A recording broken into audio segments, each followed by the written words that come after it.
Günaydın, iyi haftalar. Kliniğimizdeyiz. Şimdi bugün yine horlama ve uyku apnesiyle başlıyoruz. Hastamız daha önce geçirdiği bir cerrahi müdahale var. Ancak cerrahi tedaviden fayda göremediği için CPAP tedavisine yani maske tedavisine devam etmek zorunda kalmış. Bir umut, tekrar cerrahi müdahaleyle düzelebilir miyim? Ekstra bir şey yapmaya gerek var mı? Sorusuna cevap için bizim kliniğimize geldi.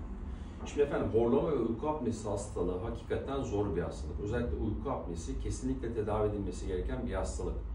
Burun, geniz, küçük dil, yumuşak damak, büyük dil, bademcikler, dil kökü, morfolojik yapı, ağız, çene, diş yapısı, o kadar çok parametre var ki tabii ki periferik nedenlerden bahsediyorum. Ancak KBB ile ilgili yapılabilecek tedavileri değerlendirmedeki en önemli parametre neresi? Dil kökü.